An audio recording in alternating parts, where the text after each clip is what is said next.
Hi all, welcome back to my channel. ಇದು ಶನಿವಾರದ mini blog ಆಗಿದೆ.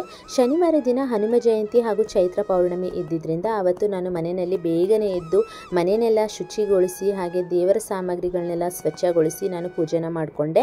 ಇನ್ನು ಸಂಜೆ ಹನುಮನ ದೇವಸ್ಥಾನಕ್ಕೂ ಸಹ ಹೋಗಿ ಬಂದೆ. ಹಾಗೆಯೇ ಹನುಮನಿಗೆ ನೋಡ್ಬೋದು ನೀವು ಇಲ್ಲಿ ವಿಳ್ಯದೆಲೆ ಹಾರ ಎಲ್ಲ ಹಾಕಿದ್ದಾರೆ. ಅದರ ಮೇಲೆ ಶ್ರೀರಾಮ ಅಂತ ಕೂಡ ಸಿಂಧೂರದಲ್ಲಿ ಬರೆದಿರುವಂಥದ್ದು. ಸೊ ನಾನು ಸಹ ಯಾವ ರೀತಿ ನಮ್ಮ ಮನೆಯಲ್ಲಿ ಪೂಜೆ ಮಾಡಿಕೊಂಡೆ, ಯಾವ ರೀತಿ ವಿಗ್ರಹನೆಲ್ಲ ಪ್ರತಿಷ್ಠಾಪನೆ ಮಾಡಿದೆ, ಹಾಗೆಯೇ ವಿಳ್ಯದೆಲೆ ಹಾರ ಹಾಕೋದ್ರಿಂದ ಹನುಮನಿಗೆ ಏನೆಲ್ಲ ಒಂದು ನಮಗೆ ಹೆಚ್ಚಿನ ಫಲಗಳು ಲಭಿಸ್ತವೆ, ಹಾಗೆ ಯಾಕೆ ಹನುಮನಿಗೆ ವಿಳ್ಯದೆಲೆ ಹಾರನ ಹಾಕಬೇಕು ಅನ್ನೋದ್ರ ಬಗ್ಗೆ ಒಂದು ಪೌರಾಣಿಕ ಹಿನ್ನೆಲೆ ಇದೆ. ಅದನ್ನು ಸಹ ಶೇರ್ ಮಾಡ್ಕೊಂಡಿದ್ದೀನಿ.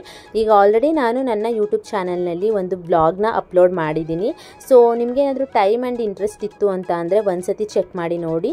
ಸೊ ಹೀಗಿತ್ತು ಹನುಮ ಜಯಂತಿಯ ದಿನ ನಮ್ಮ ಮನೆಯ ಪೂಜಾ ಬ್ಲಾಗು. ನಿಮ್ಗೆ ಇಷ್ಟವಾಗಿದ್ದಲ್ಲಿ ಪ್ಲೀಸ್ ಒಂದು ಲೈಕ್, ಶೇರ್ ಆ್ಯಂಡ್ ಸಬ್ಸ್ಕ್ರೈಬ್ ಮಾಡಿ ಅಂತ ಹೇಳ್ತಾ ಥ್ಯಾಂಕ್ಸ್ ಫಾರ್ ವಾಚಿಂಗ್.